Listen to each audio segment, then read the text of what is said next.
2024 সালের 5 অগস্টের পর থেকে আমি এই পর্যন্ত তারপর পরের 6 মাস যদি হিসাব করি তাহলে অনেকগুলো ভিডিওতে বিএনপির ব্যাপারে কথা বলেছি। বিএনপি ক্ষমতায় আসুক এটাও চেয়েছি, এটা আপনাদেরকে আগেও জানিয়েছি বেশ কয়েকবার।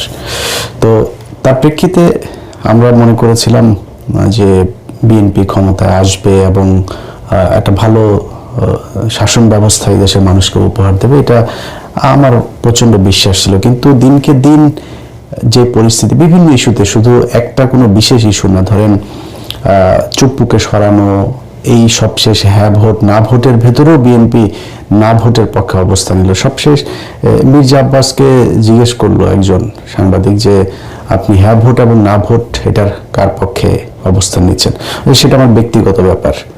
এটা আপনার ব্যক্তিগত ব্যাপার না তো, আপনি তো ভোটারদের কাছে ভোটও চাচ্ছেন, আপনি ধানের শীষ কাকে ভোট দেবেন বা ধানের শীষের পক্ষে চাচ্ছেন কি চাচ্ছেন না, আপনাকে এটা প্রশ্ন করলে কি আপনি এটা বলতেন? তখন তো বলতেন যে না, অবশ্যই ধানের শীষের ভোট চাই। তাহলে হ্যাঁ ভোট না ভোটের ক্ষেত্রে ওনাদের কথা হচ্ছে যে আমরা এটা আমার ব্যক্তিগত ব্যাপার, এটা বলা যাবে না। তার মানে উনি হ্যাঁ ভোটের পক্ষে নাই। কোনটার পক্ষে সেটা আমরা এখনো জানি না। কিছু কিছু ক্ষেত্রে তো প্রকাশ্যেই চলে এসেছে যে বিএনপি কাদের পক্ষে চাচ্ছে। ওনারা না ভোটের পক্ষে ক্যাম্পেইনও করেছেন। হাদির মৃত্যুর পরে বিএনপির লোকজন, বিএনপির যারা ফেসবুকের বিভিন্ন ইয়েতে আছে, ওদের সোশ্যাল মিডিয়াগুলোতে, তাদের অনেককে দেখেছি হাদিকে নিয়ে তারা বাজে কথাবার্তা বলেছে। তো এইভাবে একটার পর একটা যতগুলো ঘটনাতে আমরা দেখেছি, সবশেষ যদি আপনি মির্জা ফখরুলের কিছু বক্তব্য যদি শুনেন যে আওয়ামী লীগকে সরাসরি লাইসেন্স দিয়ে তারপরে বাংলাদেশের রাজনীতির মাঠে নামিয়ে দিয়েছেন তারা।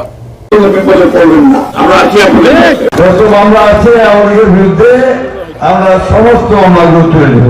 এখন আমাদের যারা এখানে নৌকা ভরতে না সারা বাংলাদেশে, আমি আপনাদেরকে এইটুকু আশ্বাস দিতে পারি যে আপনাকে হতাশ হবেন না, ধানের শীষ আপনাদের পাশে। আচ্ছা, মির্জা ফখরুলদের এই বক্তব্যের যে কোনো কার্যকারিতা না, এটাতে কোনো সমস্যা হচ্ছে না তা না।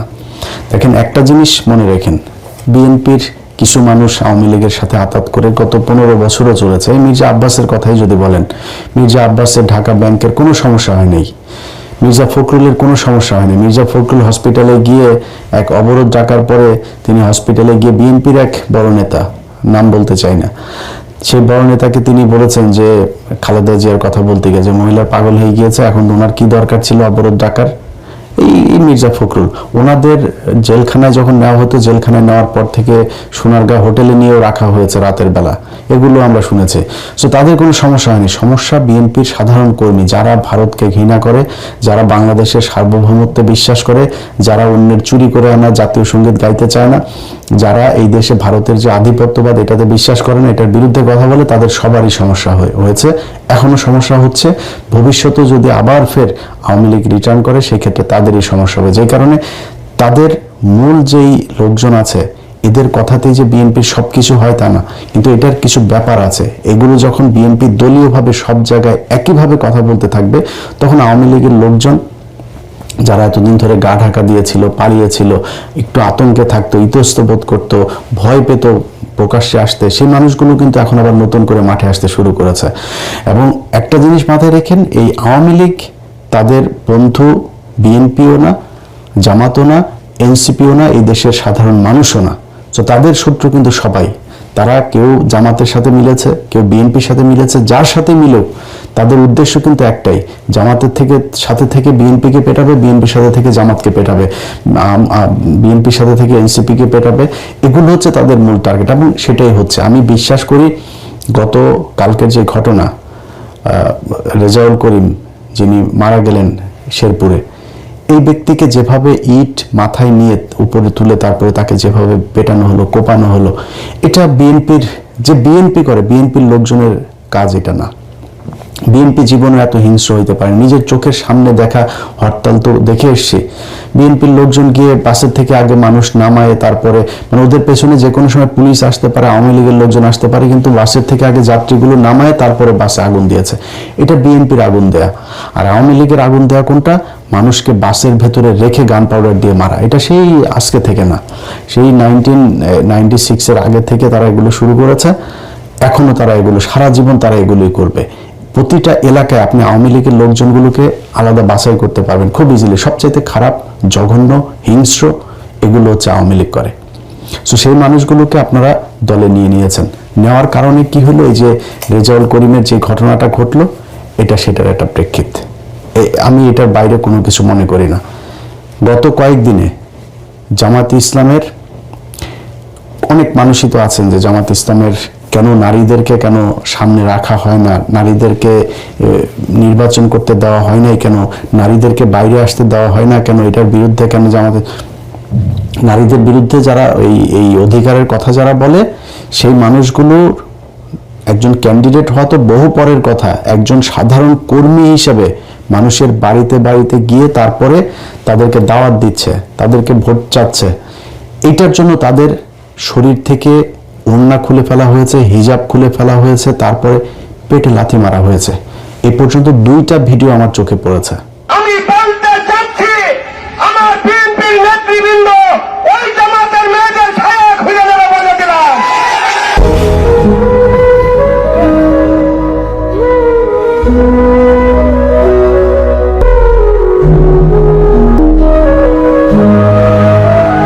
আচ্ছা, এখন এই বেশিরভাগ ক্ষেত্রে এই যে মহিলাদের উপরে যে নির্যাতনগুলো, যে এই কি বলবো আক্রমণগুলো হচ্ছে না, এগুলোকে জায়েজ করার জন্য তারা একটা নতুন জিনিস বানিয়েছে। সেটা হচ্ছে যে এই মহিলারা নাকি গিয়ে জান্নাতের টিকিট বিক্রি করে, এই জন্য তাদেরকে মারতে হবে।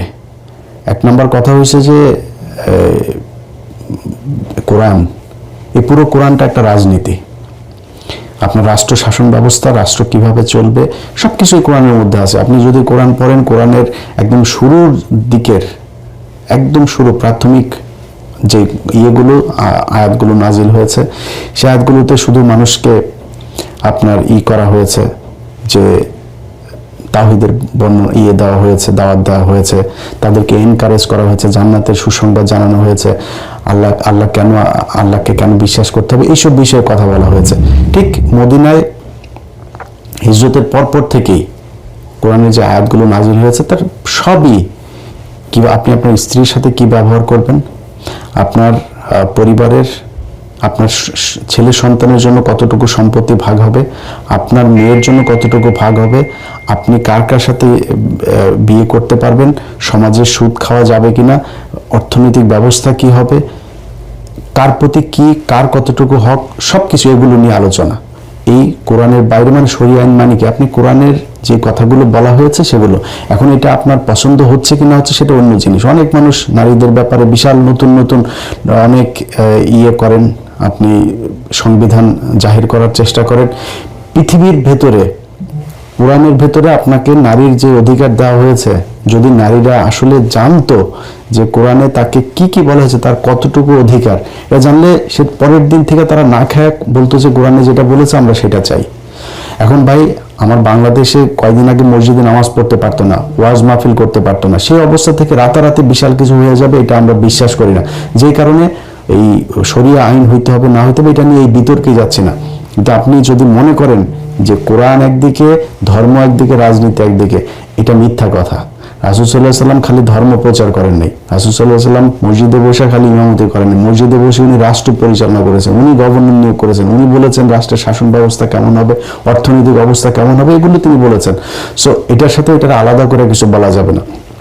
এখন আপনি কারে ভোট দিবেন, কারে শাসন ক্ষমতায় বসাইলে আপনি সেই আগের মতো সেরকম নারীদেরকে, রাসূল সাল্লাল্লাহু বলে গিয়েছিলেন না যে মক্কা থেকে একজন নারী, একটু ভুল হইতে পারে সংশোধন করেন, একজন নারী মক্কা থেকে সিরিয়াতে যাবে, তার ভেতরে গভীর রাতে সে সিরিয়াতে যাবে, তার ভেতরে একমাত্র আল্লাহর ভয় ছাড়া পৃথিবীর কোনো ভয় থাকবে না। এত নিরাপদ একটা নারীদের জন্য একটা পৃথিবী তিনি গড়ে দিয়ে যেতে চান। সো আপনি সেই জায়গা থেকে এর চাইতে ভালো কোথায় পাবেন, কি পাবেন?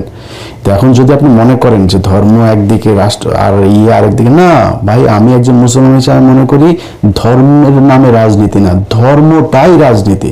তো সেই জায়গাতে কারে ভোট দিলে আপনি ভালো শাসন ব্যবস্থা পাবেন, কারে ভোট দিলে আপনি আল্লাহর সন্তুষ্টি লাভ করতে হবে, মানে জান্নাতের টিকিট মানে কি? জান্নাত কি বাংলাদেশের গুলিস্তানে আছে নাকি, যে আপনার ইন্ডিয়াতে আছে না, সৌদি আছে না, আমেরিকায় আছে? এটা তো জানি না, আপনার কেমনি টিকিট দেবে? তার মানে জান্নাতে যাওয়ার রাস্তা আপনাকে দেখাই দেবে, বা জান্নাতের আপনি ইসলাম আপনাকে যেভাবে একটা সুন্দর শাসন ব্যবস্থা দিতে পারে, এমন একটা শাসন ব্যবস্থা যেটাই মনে করেন কারে দিলে পাবেন সেটা আপনি জানেন। ধানের শীষে দিলে না দাড়ি পাল্লায় দিলে, এটা আপনি চিন্তা করে নেন, এটা আপনার চিন্তার ভেতরে। কিন্তু আমি যদি এইটাকে বাদ রেখে যদি বলি যে জান্নাতের টিকিট বিক্রি করার এই কথা বলার কারণে জামাত ইসলামের কাউকে নির্বাচনী প্রচারণায় বাধা দেওয়া হবে, কোনো নারীর পেটে লাথি মারা এটা জায়েজ হবে, তাহলে চলেন আমরা বিএনপির পক্ষ থেকে কতজন এই পর্যন্ত জান্নাতের টিকিট বিক্রি করেছে সেটাও একটু শুনি। দোজখের মালিক আল্লাহ, বেহেশতের মালিক আল্লাহ, এই পৃথিবীর মালিক আল্লাহ, কাবার মালিক আল্লাহ। আরে ভাই, যেটার মালিক আল্লাহ সেটা কি অন্য কেউ দেওয়ার ক্ষমতা রাখে? রাখে না। তাহলে কি দাঁড়ালো? সমাজকে শান্ত রাখার জন্য জিয়া রহমান কি করেছেন? দেশমাতা খালেদা জিয়া কি করেছেন? তোমরা নয়, বরং শহীদ জিয়ার দল করলে ব্যস্ত যেতে পারবো। আমরা ধানের শীষে ভোট দিলে আমরা জান্নাত পাবো, এটা আমরা বলতে পারি। বেগম খালেদা জিয়া জান্নাত উচ্চারণ করলে মুখটা পবিত্র হয়ে যাবে। প্রেসিডেন্ট জামাতের সাথে তারেক রহমান তার নাম উচ্চারণ করতে হবে, উল্লেখ করে দেবেন। হাতে করা জন্য ধানের শীষে ভোট দিলে আপনারা অবশ্যই জান্নাত উঠে আশা করতে পারেন। শহীদ জিয়া রহমানের নাম নিয়ে লিখে দিন। আমি মক্কা মনে করি সাধারণত এই বাড়িটাকে আমি যার পায়ের নিচে আপনার দেশ, সেই পুরুষ মানুষগুলো এখানে বলতে আছে, তাদেরকে বলবো বাড়ি বাড়ি গিয়ে মা বোন চাকরি খেলাবে, বলে দেবেন ভোট ধানের শীষে দিতে হবে। যদি ধানের শীষে ভোট না দেন, এই মহিলাদেরকে বলছি আপনারা জান্নাত পাবেন না। তোমরা যেমন বুঝলেন সার্কুলিফার এক খলিফা, আমার নেতা শহীদ প্রেসিডেন্ট জিয়া রহমান সার্কুলিফার মধ্যে একজন, আমার নেতা তারেক রহমান, হযরত আলী রাদিয়াল্লাহু, আমার নেতা মা ফাতেমা এবং খালেদা জিয়া। যারা পার্লামেন্টকে ভোট দিবে বরং এরা দুজনে যাওয়ার সম্ভাবনা বেশি। বিভিন্ন বাড়িতে যাইয়া আমাদের ধানের শীষের পক্ষে কথা বলবে। জিয়া রহমানের মার্কা, এটা আল্লাহ প্রদত্ত মার্কা। মদিনা ইসলামের চর্চা করি আমরা, মদিনা ইসলামে বিশ্বাস করি। শরিয়া আইনের ব্যাপারে এটা বলেছে কিন্তু যে আমরা শরিয়া আইনে বিশ্বাস করি না। আচ্ছা, এগুলি এই যে জান্নাতের টিকিট বিক্রি করে তারপরে অনেক কথাবার্তা তারা বলেছে, এইভাবে করেও তাদের যখন কিনা দেখলো যে না হচ্ছে না, তো দিন দিন অবস্থা ভয়ঙ্কর দিকে যাচ্ছে, তখন তারা শুরু করলো কি আপনার নতুন করে মানুষের হাতে পায়ে ধরে কান্নাকাটি শুরু করলো। কোথাও যায় আপনার পায়ে ধরে, কোথাও কান্নাকাটি করে, এইগুলো করে মানুষের কাছে ভোট চাওয়া শুরু করলো।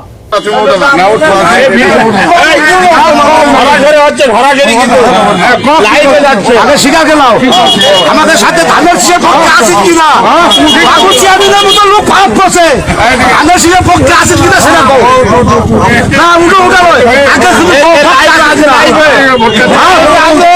পক্ষে আছেন তো আলহামদুলিল্লাহ। আচ্ছা, এগুলি কান্নাকাটি করেও যখন ভোট পাবে বলে মানুষের কাছ থেকে কথাবার্তা শুনে, ধরেন ভোট যখন চাইতে যায় রাস্তায়, তখন তো নিশ্চয়ই মানুষের তাকানো দেখলেই কিন্তু বোঝা যায় যে সে আমারে ভোট দিবে না আমারে দেখে কতটুকু সন্তুষ্ট হইলো, এটা বোঝা যায়। তো এটা তো তারা রাস্তাঘাটে বোঝে, এবং তাদের কিন্তু কিছু জরিপ টরিপ, এই গোয়েন্দা সংস্থা সহ তাদের নিজস্ব কিছু জরিপেও আমরা কিন্তু এগুলি রেজাল্ট শুনছি। পরিস্থিতি খুব একটা ভালো না, বিএনপির জন্য খুব একটা সুখকর না। আমরা চেয়েছিলাম বিএনপি ক্ষমতায় আসুক, তারা সেই মাঠ নিজেরা নিজেদের চাঁদাবাজি, দখলবাজি, মানুষের উপরে অত্যাচার, মামলা বাণিজ্য এসব করে তারপরে তারা এই ভোট নষ্ট করেছে। তো পরে কি করলো, এখন নতুন করে তারা যেটা শুরু করেছে একটা মিথ্যাচার। সেই আওয়ামী লীগ যেই স্টাইলে আপনার রাজনীতি করত, প্রতিটা জায়গায় বিএনপি তাদের এই আওয়ামী লীগের অবস্থানটা নিয়েছে। নিয়ে আমরা এই কালকে আপনারা দেখেছেন যে এক জায়গায় বলছে যে জামাতের একজন নেতা, তিনি টাকা দিতে গিয়েছেন, তাকে সহই ভিডিও করা হয়েছে, টাকা দিতে গিয়েছেন ভদ্রলোক, এই লোকটা আসলে ওইখানে দেখলো সব এদের লোকজন ওইখানে তারা একটা বিপদে ফেলার জন্য করছে, সে চুপচাপ করে চলে আসছে। পেছনে থেকে অনেকগুলো লোক একসাথে এইভাবে টাকা বের করে দেখাচ্ছে যে এই যে তারা হচ্ছে গিয়ে টাকা দিতে যাচ্ছিল, তারা টাকা নেয়নি। তো আমি ভিডিওটা প্রথম দেখাই না, আমি একটু অবাক হলাম যে বাংলাদেশে এত ভালো মানুষ হয়ে গিয়েছে যে তাদেরকে টাকা দিচ্ছে, আর সবাই এসে সেই টাকা নিয়ে এসে এরপরে আর সবগুলো মানুষ একই সাথে, ধরুন জামাত যদি কাউকে টাকা দেয়, গোপনে গিয়ে ঘরে গিয়ে আর টাকা দেবে হচ্ছে রাতের বেলা, যেটা আমাদের দেশে আমরা বিভিন্ন সময় দেখেছি। এই টাকা দেওয়ার রাজনীতি তো বহুদিন ধরে চলছে। তারা ঘরে রাতে গিয়ে টাকা দিয়ে আসবে, দিনের বেলা টাকা দিচ্ছে, আর সব মানুষকে একসাথ করে তারপরে তারা এইভাবে টাকা দিচ্ছে। অবাক হইলাম। পরে জানা গেল কি ওইখানে ইউনিয়ন যুব দলের নেতা একজন আর স্বেচ্ছাসেবক দলের নেতা একজন। এই দুইজন সেখানে থেকে এই ওদের নিজেদের, এবং সেখানে তারা যে তাদের হাতে টাকা দিচ্ছে সেটাও আবার এই ভিডিওতে দেখা গেছে। যে টাকা দিচ্ছে সে হলো ইউনিয়ন যুব দলের একজন নেতা। সে টাকা দিয়ে তারপরে জামাতের লোকটা এসছে ওদের এলাকাতে, যেখানে ধরেন বিএনপির ভোট আছে একটু বেশি ওদের এলাকার ভেতরে, সেখানে তারা এইভাবে পেয়েছে, পেয়ে তারপরে এইভাবে নাজেহাল করলো। সে ভিডিওটা আপনারা দেখেছেন। আচ্ছা, এরপরে মেহেরপুরে জামাতের এক নেতা, তো ওইখানে বাংলা এডিশনের আবার জেলা প্রতিনিধি ছিল, সে ওই ইভেন্ট ম্যানেজমেন্ট এসবের কাজ টাজ করে। এখন এদেরকে গাড়ির ভেতরে ধরলো, ধরে তারপরে বানাইলো কি বিএনপির কিছু এই সাংবাদিক আছে, এগুলো নিয়ে প্রথম আলো এগুলো সব নিয়ে তারপরে তারা বানাইলো এরা হচ্ছে গিয়ে দেশীয় অস্ত্রশস্ত্র নিয়ে যাচ্ছিল বিএনপি ক্যান্ডিডেটের সাথে।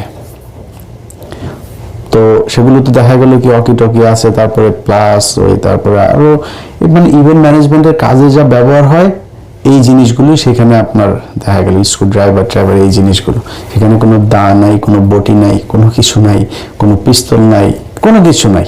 সেটাকে বানানো হলো যে এটা হচ্ছে অস্ত্রশস্ত্র নিয়ে তারপরে যাচ্ছে। সে তারপরে তাদেরকে প্রায় 8 ঘন্টা আটকায় রাখার পরে যখন বুঝলো যে না এটা আসলে একটা ষড়যন্ত্র, এখানে একজন পুলিশের এসআই এটার মূল গেমটা করেছে ওদের সাথে মিলে, তারপর সেনাবাহিনী এটা ইটি করে দেখলো যে না এরকম কোনো কিছু না, তাদেরকে ছাড়া হলো। কিন্তু মাঝখান দিয়ে কিন্তু নিউজ কিন্তু সারা বাংলাদেশের সব গণমাধ্যম একসাথে একদম নিউজ করে ফেলো, কারণ মিডিয়া তো সবই এখনো তাদের দখলে আছে। এরপরে সবশেষ ঘটলো চরমোনাইর এক মহিলাকে, হাত পাকার এক মহিলাকে ভোলাতে আপনার করলো। বলা হলো যে ওই যে এতদিন ধরে জামাতের মেয়েদের উপরে মহিলাদের উপরে যে মারামারি আক্রমণ হচ্ছে না, এটাকে জায়েজ করার জন্য, কিছুটা হালকা করার জন্য তারা এক নতুন নাটক সাজালো। চরমোনাইয়ের এক মহিলাকে জামাতের নেতারা আপনার ধরে পিটিয়েছে।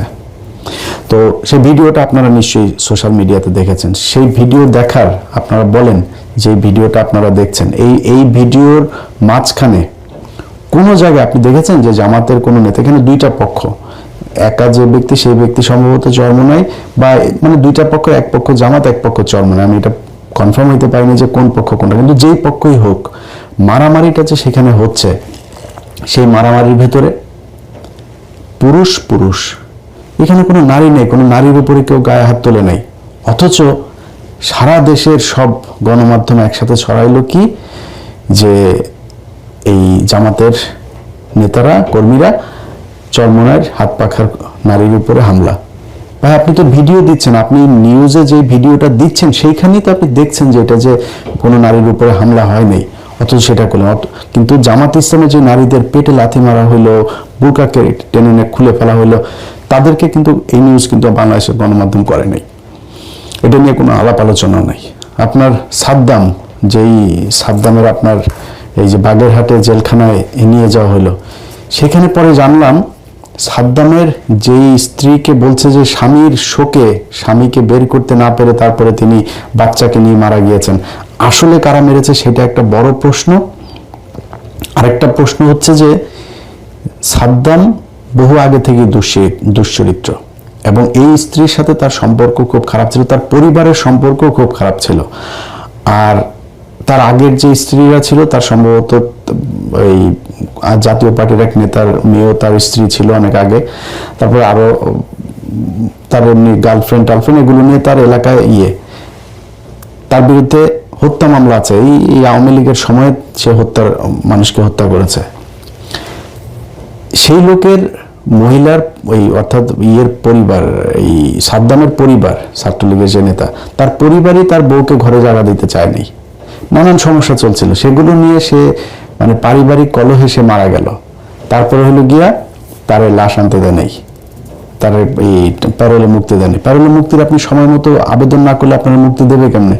আপনারা যদি দেখাইতেই না চাইতো, আপনাকে নিয়ে এসে আমার চাইতে আপনার কাছে জেলখানায় নিয়ে গিয়েছে। সরকারের যদি আন্তরিকতা না থাকে তাহলে আপনারা জেলখানায়, হাসিনার মতো অমানুষ হইলে আপনারা মানুষের লাশ দেন নাই, আপনারা জেলখানায় নিয়ে গিয়েছে আপনার স্বামী স্ত্রীকে। এই বাংলাদেশে বহু মানুষ তার স্ত্রী, সন্তান, অনেকের বাবা, তাদেরকে শেষ দেখা। ইলিয়াস আলী তার স্ত্রী দেখতে পেরেছে নাকি না, সবশেষ লাশ দেখতে পেরেছে? আপনারা তো জেলখানায় নিয়ে লাশ দেখানো হয়েছে, সেইটার এক বিশাল আওয়াজ তুলে তারপরে তার জামিন দেওয়া হলো। এখন জামিন দেওয়ার পরে সে তো কালকে মানুষ মারবে, ওর তো পেশাদার খুনি সে, তারা আপনি ঠেকাবেন কিভাবে? এগুলো করা হচ্ছে। এইভাবে মিডিয়াকে কাজে লাগায় তারপরে জামাতের বিরুদ্ধে তারা যেই মানে নোংরা একটা রাজনীতি শুরু করেছে, মানুষ মারার যে রাজনীতি শুরু করেছে, এটাতে কিন্তু ভাই ভোট বাড়ছে না আপনাদের। আমি একটা জিনিস বললাম, নির্বাচনের এই আগের দিন থেকে 2024 সালের 5 আগস্ট পর্যন্ত আপনি প্রতিদিন যদি মাপেন, প্রতিটা সেকেন্ডে বিএনপি ক্ষতিগ্রস্ত হয়েছে, প্রতি সেকেন্ডে নিজেরা নিজেদেরকে ক্ষতিগ্রস্ত করেছে। চাঁদাবাজি, ধান্দাবাজি, খুন, মামলা বাণিজ্য থেকে শুরু করে যা যা আছে, আপনি এলাকার কোনো মানুষ যারা সরাসরি রাজনীতির সাথে জড়িত না, এখন সোশ্যাল মিডিয়া অনেক ভিডিওতে দেখা যায় যে এক জায়গায় গিয়েছে, ওই নাসিরউদ্দিন পাটোয়ারি এক জায়গায় গিয়েছে আর মহিলারা বলছে হ্যাঁ আমরা সবাই ধানের শীষ। ভাই আপনি তো ধানের শীষ, এটা তো আমরা জানি, বাট একজন গৃহকর্মী যে কিনা সাধারণ ভোটার আপনার ওইখানে, তার ঘরে যায় তারপর শুনে আসেন যে আপনার মির্জা আব্বাসকে কতটুকু পছন্দ করে। আপনাদের মির্জা আব্বাস বলছে যে তিনি হইল গিয়া এই এলাকার বহু পরিচিত লোক, আর নাসিরউদ্দিন পাটোয়ারি এখানে উড়ে এসে জুড়ে বসেছেন।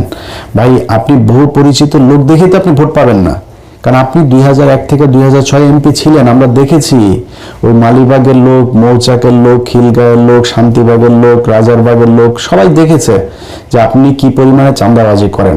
আপনার লোক এখনো চাঁদাবাজি করছে, এটা মানুষ দেখছে, এই জন্য আপনি ভোট পাবেন না। নীরব বিপ্লব ঘটে যাবে এই দেশের ভোটের মাঠে। শুধু একটা কথা বলে রাখলাম, এই দেশের বহু আপনাদের অনেক বিশেষজ্ঞ আছে না, যারা এখন জামাতকে 25টা আসন দিচ্ছে আর বিএনপি 350 আসন পাবে, এরকম জরিপ টরিপ হচ্ছে না। এই জরিপ আমরা ডাকসু নির্বাচনের সময় দেখেছি। ওই ডাকসু নির্বাচনের আগে দিয়ে আমরা বলেছিলাম যেটা, সেটাই হয়েছে, সামনেও সেটাই হবে। আমরা চাই ভাই, খুব বেশি গ্যাঞ্জাম লাগাইতে চাই না, কোনো কারোর পক্ষে একদম সরাসরি অংশ নিতে চাই না, কিন্তু আমরা কিন্তু ভাই ধান্দাবাজি করার জন্য এই 6 বছর এইভাবে একদম নিজের পরিবার, নিজের জীবন বিপন্ন করে তারপর আওয়ামী লীগের বিরুদ্ধে কথা বলি নাই। আমার এই কটা টাকা পয়সা দিয়ে তারপরে কারোর পক্ষে বলাবেন যেটা অনৈতিক কথা, অবিচার, সেটার পক্ষে কথা বলেন, এটা আমারে দেওয়া হবে না। সো আপনারা বাধ্য করছেন এগুলো নিয়ে কথা বলাতে, আলোচনায় আসতে, এটা কিন্তু আপনাদের ভোট নষ্ট হচ্ছে। সো সাবধান হয়ে যান। যদি সাবধান না হন, সেক্ষেত্রে 12 তারিখ আসতে আসতে যেভাবে গ্রাজুয়ালি আপনারা ডাউনে গিয়েছেন না, আস্তে আস্তে যাইতে থাকবেন, যাই দেখবেন যে পরিস্থিতি খুবই ভয়ঙ্কর। সেখান থেকে বের হয়ে আসতে পারবেন কিনা, বাংলাদেশের মানুষ কিন্তু এখন কথা বলতে পারে। বাংলাদেশের মানুষ যা দরকার সেটা তার মুখ থেকে সে বলে আদায় করার মতো সেই ক্ষমতা